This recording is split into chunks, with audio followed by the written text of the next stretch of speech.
Hai, berjumpa kembali dengan saya. Masih dalam topik yang sama, Jesus the Ultimate Reality. Kita masuk dalam part ketiga, bagian ketiga. Kita akan membahas mengenai teori-teori seputar kebangkitan Yesus. Nah, saudara saya kasih dalam Tuhan Yesus, paling tidak ada 3 teori yang menyampaikan isu seputar itu. Kalau dalam kekristenan sendiri kita tahu bahwa klaim Kristen mengatakan bahwa Yesus itu benar-benar mati, lalu kemudian Yesus benar-benar bangkit secara ragawi. Nah, ada klaim yang berikutnya, teori berikutnya mengatakan bahwa Yesus itu tidak pernah mati, tetapi Yesus itu diangkat ke surga sebelum dia ditangkap, dan ada orang muda yang lain yang wajahnya diserupakan oleh Tuhan, kemudian ditangkap menggantikan Yesus. Nah, kemudian dari teori tersebut ada juga yang mengatakan Yesus tidak pernah mati, tapi cuman pingsan. Nah, kita akan gunakan 5 pendekatan penalaran sejarah yang kita bahas di video sebelumnya terhadap dua teori tersebut. Manakah peristiwa yang benar-benar valid, yang dikatakan itu benar-benar terjadi sebagai fakta? Apakah Yesus benar-benar mati dan bangkit seperti yang orang Kristen imani, ataukah Yesus itu tidak pernah bangkit, melainkan dia tidak pernah mati dan dia hanya mengalami pingsan saja, atau Yesus benar-benar tidak pernah mati dan juga tidak pernah bangkit? Nah, mari kita akan kaji teori yang mengatakan bahwa Yesus tidak pernah mati tapi diangkat ke surga oleh Tuhan, dan Yesus itu hanya pingsan. Ya, kita cepat saja, kita akan langsung saja. Nah, teori yang mengatakan bahwa Yesus tidak pernah mati melainkan diangkat ke surga langsung oleh Tuhan itu berasal dari abad ke-6, 600 tahun setelah peristiwa. Sangat jauh sekali jaraknya. Kalau kita terapkan dari teori kelima tentang kesaksian awal, kesaksian ini justru ini kesaksian yang tidak dapat dipertanggungjawabkan. Kenapa? Kalau Anda telusuri baik-baik, sebenarnya klaim ini diajukan tanpa bukti-bukti, dokumen-dokumen yang mendukung teori tersebut.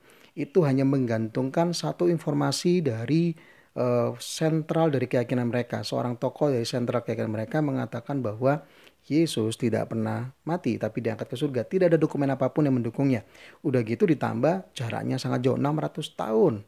Nah, coba kita dekati dari fakta seputar kematian Yesus di atas kayu salib. Sumber di luar Kristen, kita bandingkan ya dengan sumber di luar Kristen mengatakan begini.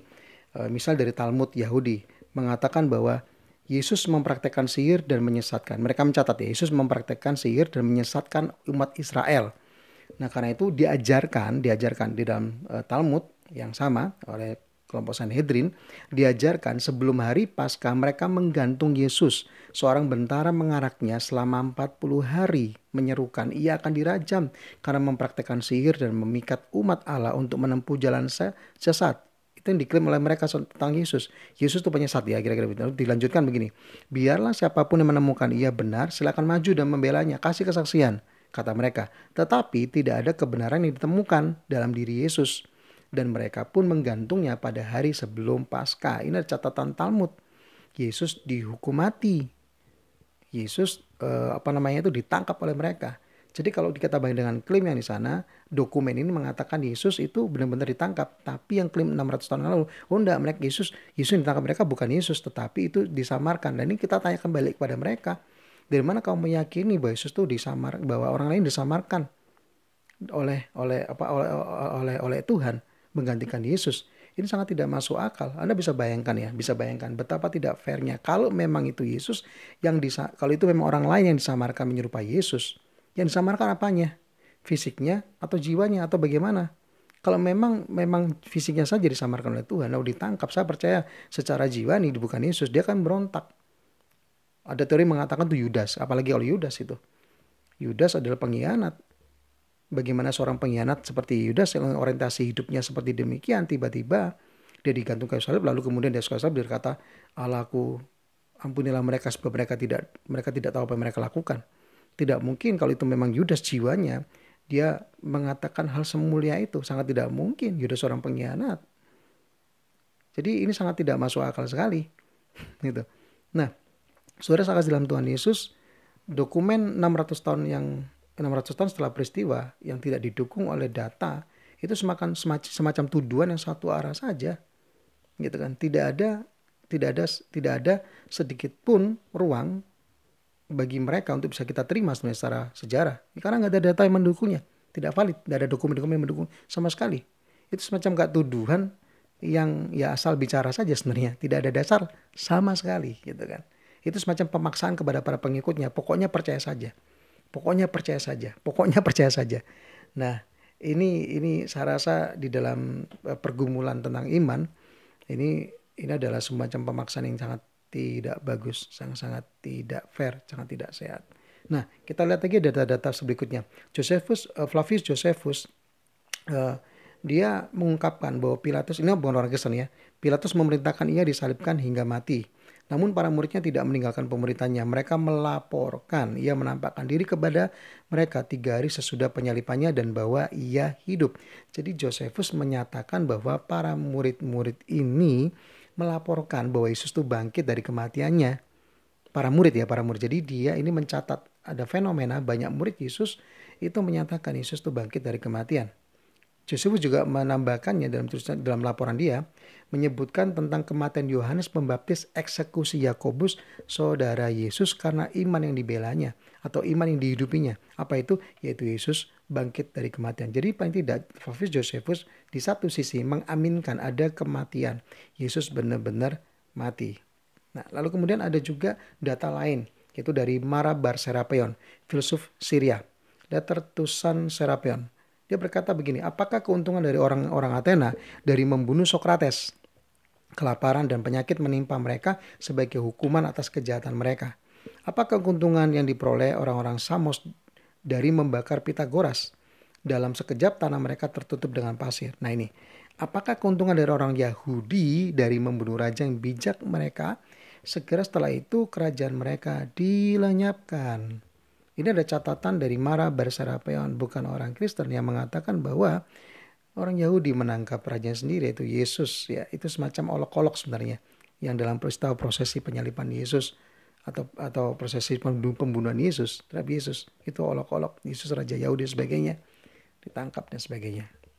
Nah, ini fakta-fakta yang diajukan dari data-data independen yang kita belajar dari video sebelumnya. Ya, ini ada juga dari Tacitus, tambahan Tacitus, yang dia seorang sejarawan terbesar Romawi kuno. Dia berkata, Kristus yang darinya nama itu bersumber menderita hukuman ekstrim selama pemerintahan Tiberius di tangan salah satu penguasa kita.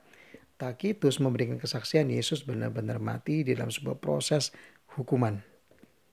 Nah, kalau demikian, ini semakin menguatkan bahwa pernyataan bahwa Yesus tidak pernah mati tapi diangkat langsung ke surga oleh Tuhan tidak memiliki dasar apapun, tidak memiliki dasar historis sama sekali.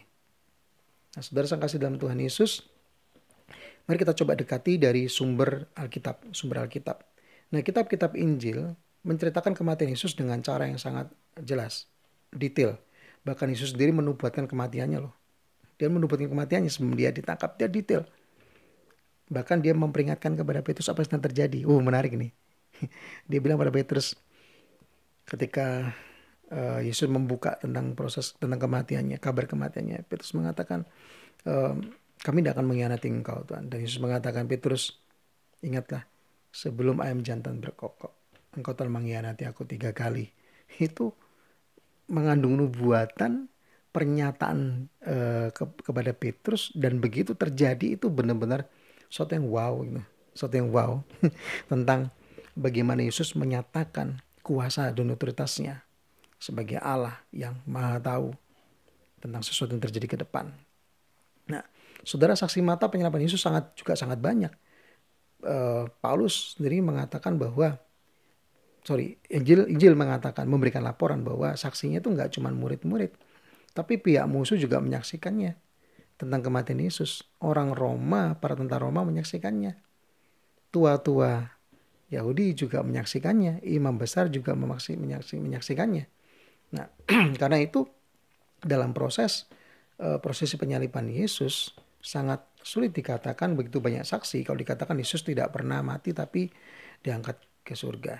Kalaupun dikatakan yang mati itu adalah orang lain diserupakan, itu klaim yang saya rasa sangat lemah, yang mau dikejar kemana gitu kan. Kita disuruh bergantung kepada pernyataan tunggal dari orang tersebut. Kalau kita tanya, Anda tahu dari mana? Dia bilang, Tuhan yang memberitahu pada saya. Nah ini hal lucu sekali. Bagaimana bisa pernyataan Tuhan yang diberikan kepada dia itu bisa melawan historis, melawan para saksi, melawan kenyataan, saya katakan logika. Atau jangan-jangan mereka meyakini bahwa Allah itu tidak logik, sehingga menyampaikan sesuatu yang tidak logik, yang tidak bisa ditelusuri secara logis. Itu sangat aneh. Ini merupakan penyaliban Yesus, itu merupakan sebuah peristiwa yang terjadi dalam sejarah. Artinya bisa dibuktikan secara empiris. Nah ini menariknya, saudara sekalian dalam Tuhan Yesus. Nah, mari kita lihat kalau misalnya Yesus pingsan. Nah, dari teori Yesus pingsan, kita dekati dari fakta sejarah seperti apa. Mari kita berandai-andai, hipotesa pingsan. Ini hipotesa yang begini, kira-kira misalnya Yesus masih hidup ketika ia dibaringkan dalam kubur nih ceritanya gitu. Tapi entah bagaimana, ya setelah 3 hari ya, 36 jam, Yesus tiba-tiba keluar, lalu meyakinkan para muridnya bahwa ia telah bangkit dari kematiannya. Wah ini saya rasa mari kita bisa coba kalau kita bayangkan, tapi tanpa mengetahui bagaimana proses penyalipan, mungkin kita mikirnya cuma ya muncul aja dengan tubuh yang baik-baik saja, luka-luka biasa. Enggak, yang dialami Yesus tuh lukanya bukan luka seperti kayak tertusuk duri di jari ini, bukan. Bukan, bahkan luka-luka seperti Yesus yang alami tidak mungkin sembuh dalam 3 hari, kalaupun memang tidak mendatangkan kematian, tapi sangat mustahil, sangat mustahil. Karena data-data dari Jurnal Kesehatan Amerika, dari buku yang saya sajikan kemarin tentang The Case for the Resurrection of Jesus punya Gary Habermas, itu dikatakan ada 3 orang yang membuat catatan kesehatan Amerika yang menyatakan, yang meneliti tentang kematian Yesus dari dokumen-dokumen yang ada. Mereka menyatakan bahwa proses penyalipan adalah proses yang sangat kejam, proses yang tidak mungkin meloloskan seseorang untuk hidup. Karena apa? Dalam proses-proses itu, kalau di dalam penyalipan orang itu masih hidup, maka dia akan pukul bagian tumitnya, dipatahkan.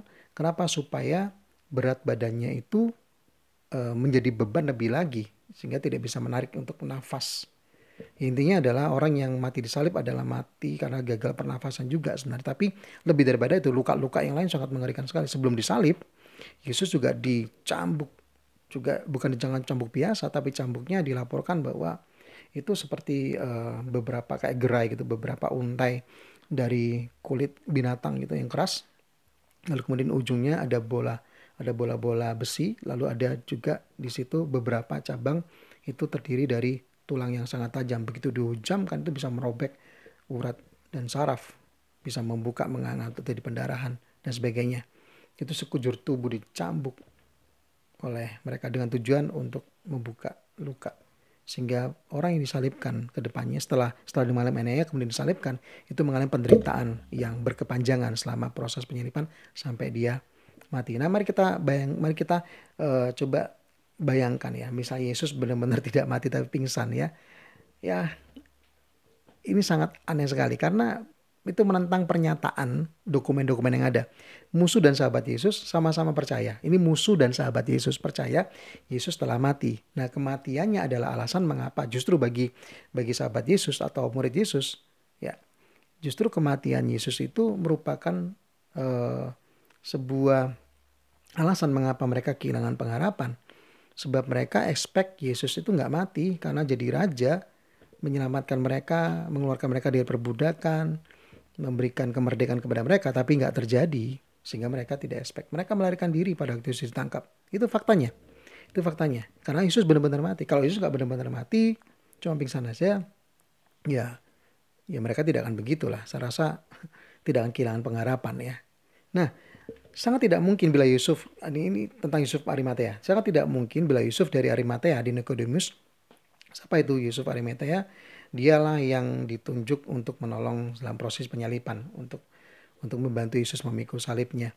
Dan dalam kematian Yesus itu, Yusuf Arimatea mengajukan untuk Yesus dikubur di dalam kuburan yang dia telah beli, Yusuf Arimatea.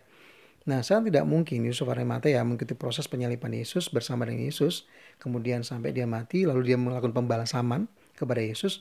Itu salah menduga bahwa Yesus itu cuma pingsan. Oke lah kalau salah pingsan, misalnya kalau cuma pingsan ya, bukan mati maksudnya, salah diagnosis, dia pingsan. Anda bisa bayangkan Yesus dibalsam menurut tradisi Yahudi dengan 37 kg rempah-rempah plus dengan kain yang membalut jenazah itu. Anda bisa bayangkan dalam kondisi itu. Lalu kemudian bagaimana mungkin orang yang terluka parah seperti Yesus Yang ada pingsan tiba-tiba sadar setelah 36 jam. Lalu kemudian dia terluka, lalu kemudian dia harus dan juga mengalami pendarahan yang hebat, bertahan di waktu yang cukup lama. Dan kalaupun Yesus bertahan di dalam kubur itu, bagaimana ia bisa membuka balutan kain kafan itu? Bebannya bebannya sangat berat Bapak Ibu, 37 kilogram. Dan kemudian dia harus menggeser batu yang begitu besar, karena kubur itu bukan kubur seperti Indonesia ditanam begitu, bukan. Ditanam kemudian digali, ditanam. Bapak Ibu menggambarkan seperti apa di Indonesia. Tapi waktu itu adalah semacam gua gitu. Ditaruh di situ, diletakkan dan ditutup batu yang besar pada pintu. Biasanya satu kuburan itu beberapa jenazah, pemakaman umum. Tapi itu dikatakan sebagai makam yang baru, tidak ada sama sekali orang. Makam yang baru dibeli oleh Yusuf Arimatea. Kemudian ditaruhlah situ Yesus sendirian dan ditutup. Dan jangan lupa, itu adalah kasus besar ada muatan politik di dalamnya, di mana kita mencatat bahwa di situ diletakkan tentara-tentara penjaga dengan skillful berperang. Anda bisa bayangkan kalau Yesus kalau dia jom pingsan, dia bangun lalu kemudian membuka semua kafannya, kainnya, lalu kemudian dia dengan tertati-tati, lalu kemudian dia mendorong batu yang begitu besar. Batunya itu 2 ton kurang lebih, mencatat sejarah 2 ton. Dia harus geser tuh batu, nggak cuma itu, begitu selesai geser, dia harus tanding, dia harus berantem tuh sama para prajurit. Anda bisa bayangkan teori yang Yesus bangkit dan mengharuskan terjadi skenario seperti itu sangat jauh daripada masuk akal untuk diterima sebagai sebuah kebenaran. Hipotesa ini tidak dapat, bahkan hipotesa ini kalau Yesus cuman pingsan, hipotesa ini tidak dapat menjelaskan tentang penampakan Yesus yang bercahaya menyilaukan ketika Paulus sedang dalam perjalanan menuju Damaskus. Kenapa ini penting dimunculkan? Karena Paulus adalah musuh Yesus, musuh iman orang Kristen. Paulus ini sendiri selama 2 tahun setelah kematian Yesus, ya, bahkan di tengah-tengah isu kebangkitan Yesus yang diyakini para murid sehingga muncul kekristenan di Yerusalem, Paulus ini sangat giat sekali mengejar orang-orang Kristen untuk menganiaya mereka, memenjarakan mereka supaya mereka menyangkal imannya. Nah, tiba-tiba bagaimana bisa seorang penganiaya seperti itu menganiaya orang Kristen? Akhirnya dia tiba-tiba berubah menjadi orang yang rela mati demi imannya, mati di Roma, dipenggal kepalanya. Karena imannya di dalam Kristus Yesus, yang dimana Yesus mati dan bangkit. Itu pernyataan Paulus. Apa yang membuat demikian? Kalau Yesus cuma pingsan sebagai manusia saja, itu tidak akan bisa merubah Paulus. Itu akan hanya semakin menambah kemarahan Paulus. Gitu. Itu menambahkan sebuah alasan lain untuk Paulus semakin giat menganiaya orang Kristen. Itu logikanya demikian. Gitu. Bahkan beberapa penulis non-Kristen mengakui bahwa Yesus telah mati. Benar-benar mati. Yang tadi saya sampaikan beberapa itu, ada Tacitus, ada Talus, ada penulis Talmud Yahudi, Josephus. Mereka ada orang-orang penulis non-Kristen yang menyebutkan Yesus benar-benar mati, bukan pingsan. Nah, Cold Case, ada satu buku bagus. Ini adalah buku judulnya Cold Case Christianity yang dikarang oleh Warner Willis. Dia adalah seorang mantan detektif profesional. Dan di sini ada prakata yang diberikan oleh Strobel. Dua ini orang yang hebat ya. Strobel tuh kalau saudara mungkin ada waktu untuk browsing, mencari tahu siapa dia. Strobel adalah seorang jurnalis yang mendapatkan Pulitzer kalau tidak salah sekitar tahun 1978. Penghargaan tertinggi untuk jurnalis terbaik di dunia. Nah, si Strobel sendiri seorang ateis yang pada waktu itu dia bergumul dengan istrinya, yang dimana istrinya seorang yang percaya pada Yesus. Dan dia tidak suka dengan keadaan tersebut. Dan dia mencoba membuktikan kepada istrinya, mencari tahu untuk membuktikan bahwa memang Yesus tidak pernah bangkit. Yesus cuma mitos. Yesus cuma fiksi, tidak pernah ada. Seperti kaum ateis pada umumnya lah. Nah, dengan kemampuan jurnalistiknya, dia melakukan pendekatan sebagai seorang wartawan untuk menggali sebuah peristiwa itu real or not. Karena di dalam peristiwa kebangkitan Yesus ada makna di baliknya. Dengan sebuah konsekuensi logis yang dia tahu. Kalau Yesus benar-benar bangkit, maka ada realita di depan dia yang ditawarkan kepada dia untuk dia ambil atau tidak. Tapi sama-sama memiliki konsekuensi. Kalau dia ambil, ya dia akan terima keselamatan. Kalau dia tidak ambil, dia akan berhadapan dengan Sang Pencipta yang mengasihi dia tapi ditolak oleh dia. Ada risikonya yang begitu besar. Singkat kata, si Strobel dengan menggunakan metode jurnalistiknya, dia tidak bisa membuktikan Yesus tidak bangkit. Justru di hadapan salib Yesus, dia menjatuhkan dirinya dan mengatakan, "Ya Tuhan, aku menyerah. engkau menang. Itu kalimat yang menarik yang saya suka dari bukunya dia. Ada filmnya juga, The Case for the Christ ya. Ada bisa tonton filmnya, ada di YouTube juga kalau nggak salah itu. Di aplikasi itu. Nah, kalau si Warren Willis seorang detektif, dia ada seorang ateis juga pada awalnya, dan dia mencoba untuk membuktikan kepada teman-teman rekan-rekannya yang Kristen bahwa iman Kristen adalah iman yang didirikan di atas kebohongan atau fiksi. Nah, dia melakukan pendekatan seorang detektif, semua ilmu yang diterapkan kepada yang dia miliki diterapkan kepada Yesus. Seperti judulnya Cold Case, dia ada seorang ahli yang membongkar kasus-kasus yang dulu pernah ditutup. Karena sudah deadlock ya tidak bisa dikejar lagi, tidak bisa dibuktikan apapun juga, tutup. Nah, setelah sekian lama kemudian muncul bukti baru yang membuka kemungkinan untuk melihat kembali kasus itu, untuk menemukan kebenaran seperti apa. Nah, itu jagonya adalah si Warner Willis. Nah, dia gunakan semua teori detektifnya dia untuk menguji dokumen-dokumen yang ada tentang Yesus dengan fakta-fakta yang menjadi yang dipertimbangkan oleh dia secara logis dengan keilmuannya. Dan sekali lagi sama seperti Listrobel, dia menjatuhkan diri kepada salib Yesus. Yesus adalah Tuhan, dia mati dan bangkit menebus manusia. Nah, di dalam bukunya ini saya kutip di halaman ke-50, dia berkata begini, Yesus menghilang dari catatan sejarah sesudah peristiwa kebangkitan dan kenaikannya ke surga, serta tak pernah terlihat lagi. Jadi kalau Yesus cuma pingsan harusnya, logikanya, kalau cuma pingsan, logikanya yang menurut dia adalah harusnya ada catatan-catatan yang menunjukkan kehidupan Yesus setelah dia prosesi penyalipan atau lolos dari kubur itu, lolos dari penjagaan tentara yang perang yang ya skenario yang lucu sekali itu. Tapi tidak ada dokumen sedikit pun yang mengatakan demikian. Justru sebaliknya dokumen-dokumen musuh mengatakan Yesus benar-benar mati. Karena mereka meyakini dengan kematian Yesus itu membuktikan bahwa Yesus tidak berkenan di hadapan Allah. Mengapa demikian ya? Karena jika Allah membangkitkan Yesus, itu artinya Allah itu berkenan kepada Yesus. Artinya bahwa klaim-klaim Yesus juga diterima oleh Allah. Nah, ini konsep Allah Tritunggal, jangan bingung ya, ini konsep Allah Tritunggal, tapi tidak basa-basi sini. Jadi ketika Yesus dibangkitkan, maka itu membenarkan semua klaimnya dia. Klaimnya dia itu apa? Akulah Tuhan yang punya otoritas mengampuni juga. Nah, karena itu ketika musuhnya ketika lihat Yesus mati, mereka senang, mereka bergembira, bersorak-sorai. Karena itu mereka mencoba menjaga di tengah-tengah fenomena banyak orang mengatakan Yesus bangkit. Mereka mencoba menjaga tensinya dan mengarang sebuah konspirasi bahwa Yesus tidak pernah bangkit. Itu adalah fakta-fakta yang disampaikan justru oleh musuh-musuh Yesus. Pernyataan-pernyataan yang sangat tegas sekali. Contoh misalnya dalam Matius 28 ayat 12 sampai dengan 13. Ini pernyataan dari musuh Yesus ya. Dikatakan begini, dan sesudah berunding dengan tua-tua, mereka mengambil keputusan. Jadi setelah hari ketiga Yesus bangkit, itu banyak orang itu melaporkan terjadi penampakan pernyataan diri Yesus. Yesus bahkan dalam Kisah Rasul pasal pertama dilaporkan, Yesus menyatakan diri kepada banyak orang dan mengajarkan tentang kerajaan, jadi bukan muncul hilang, bukan, mengajarkan sehingga banyak orang bertobat datang kepada Yesus. Nah, laporan itu didengar oleh para tua-tua, oleh pemimpin-pemimpin Yahudi, rohaniawan Yahudi. Dan mereka berunding untuk mereka mengambil keputusan, lalu memberikan sejumlah besar uang kepada serdadu-serdadu, para penjaga makam tersebut. Jadi penjaga makam tersebut juga memberi kesaksian waktu itu. Dia melihat malaikat Allah turun dari gempa bumi, kemudian kubur kosong. Ketika dia melaporkan itu, dia bilang, tutup mulut, ini tak kasih uang buat kamu. Ya, sebarkan berita, kamu harus mengatakan bahwa, ini dalam Matius 28, kamu harus mengatakan bahwa murid-muridnya datang malam-malam dan mencurinya ketika kamu sedang tidur.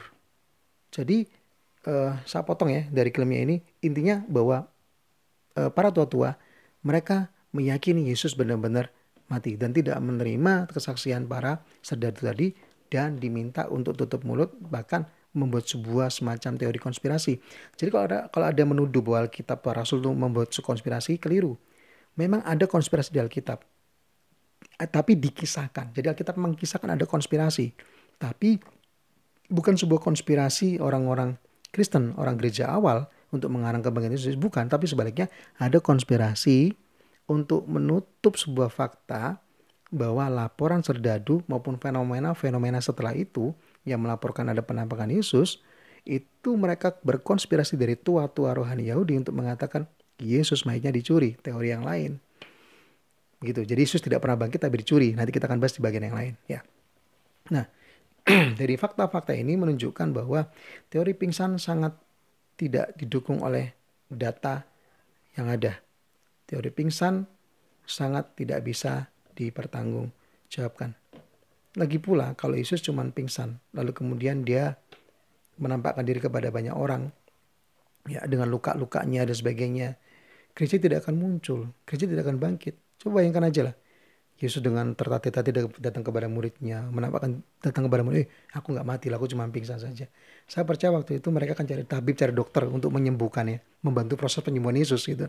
Bukannya malah sibuk menyebarkan bahwa Yesus itu bangkit. Apa gunanya mereka menyebarkan isu bahwa Yesus itu bangkit? Sementara mereka lihat fakta Yesus cuma pingsan. Coba dilihat baik-baik. Dulu para murid, para rasul adalah orang-orang skeptis. Waktu Yesus ditangkap, mereka meninggalkan Yesus. Mereka penakut, mereka pengecut. Lalu, apa motifnya mereka berkonspirasi mengarang Yesus bangkit?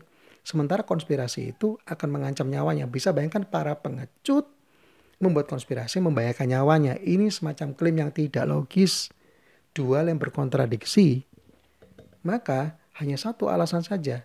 Kalau para murid mengalami transformasi iman dari orang skeptis dan pengecut, tiba-tiba dia berani memberitakan iman yang meresikukan nyawanya, Yesus itu bangkit, maka bisa dikatakan bahwa kesaksian mereka, apa yang mereka lihat, dapat dikatakan adalah peristiwa yang benar-benar terjadi. Karena tidak ada motif apapun untuk mengatakan bahwa mereka ini berkonspirasi. Tidak ada motif apapun, sangat tidak ada motif apapun. Jadi kalau kita gunakan 5 pendekatan penalaran sejarah yang kita bahas di video kedua, dua tuduhan tadi tidak memiliki dasar apapun. Kalau Yesus itu cuman pingsan, apalagi cuman ya mayatnya dicuri, nanti kita akan bahas yang mayatnya dicuri, mereka berkonspirasi, saya itu sangat konyol sekali. Jadi itu jawaban saya untuk dua pernyataan klaim dari teori di mana Yesus tidak pernah mati tapi diangkat ke surga oleh Tuhan langsung, dan teori yang mengatakan bahwa Yesus tidak pernah mati tapi cuman pingsan. Dua teori yang sangat menggelikan bagi saya karena tidak berdasar kepada penalaran logika sejarah. Karena itu saya tetap mengatakan bahwa Yesus benar-benar bangkit. Ada pengharapan bagi Anda, orang yang tidak percaya. Ini ada kabar baik bagi Anda. Allah mengasihi Anda, mati buat Anda, dan mengundang Anda untuk datang kepada Dia, untuk menerima kasih anugerahnya, pengampunan dosa dan kehidupan kekal di dalam Yesus Kristus. Tuhan memberkati.